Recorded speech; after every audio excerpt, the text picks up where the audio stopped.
Xayrlı erте. Мен sizge bugün özümüzde çıkan яңа kitap turunda söyleyeyim. Әлеге авторын әйтмей торам. Менә шушындай үзекне тыңлап китик.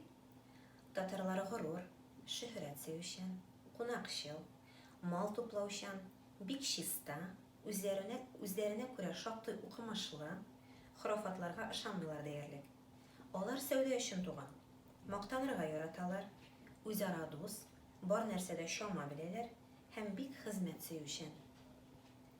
Әлеге юлларның авторы этнограф, биолог, Казан дәүләт университетының зоология музеена нигез салучы, Казандагы ботаника бакчасы нигезләүче, табиб, татарлар аны табиб дип йөрткәннәр, Карл Фуксның хезмәтеннән алынды. Ул быел татар һәм рус телләрендә Татарстан китап нәшриятында дөнья күрде. Әлеге китап Россия Федерациясының матбугат һәм масса күләм коммуникацияләр агентлыгы ярдәме белән нәшр ителде. Казан татарлары Карл Фуксның бик билгеле әсәрләреннән берсе. Ул инде 19 гасырның башында Казанга килеп урнашканнан соң, ул Казан дәүләт университетында профессор да булып эшли. Һәм Казан шәһәрендә табиб була, бик күренекле табиб, аны татарлар бик яратканнар. Шуның белән бер рәттән Карл Фукс Казан губернасында, янәшәдәге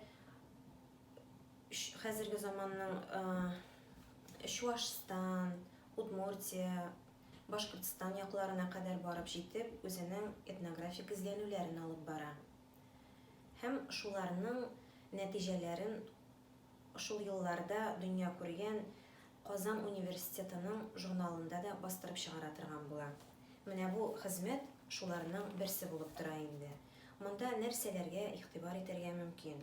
Монда беренчедән шул вакытларда, монда 1826 елдан 1843 елга кадәр күзәткәннәре язылган, тупланган дип әйтергә кирәк. Ул татар авылларында йөри, аларның тормышларын күзәтә. Этнограф буларак аларның гореф-гадәтләрен, ничек яшәгәннәрен, нәрсә ашаганнарын, нәрсә киенгәннәрен, бөтенесен үзенең күзеннән кичерә һәм шуларны тәфсилләп яза. Хәтта шунысы да бар, табиб буларак Казан татарларының нинди авырулар белән авыруларына кадәр язылган инде монда. Җырлар, әкиятләр, риваятләр, аларына да әзме-күпме игътибар ителгән. Әлбәттә дингә, татарларның бәйрәмнәренә, дини бәйрәмнәргә, халык бәйрәмнәренә игътибар ителгән. Буларның бөтенесе дә менә шушы китапта урын алган. Тагын шунысы бар, әлеге китапта Карл Фукс турында Татарстанның халык язучысы, Тукай премиясе лауреаты Марсель Галиевнең мәкаләсе урын алган. Шулай ук китаптагы җырларның һәм кабер таш язуларының тәрҗемәсе Марсель Галиевныкы. Әлеге китапны русчадан татарчага Илсияр Кадырова тәрҗемә итте. Русча текст Фукс ничек язган булса, шулай итеп бирелде.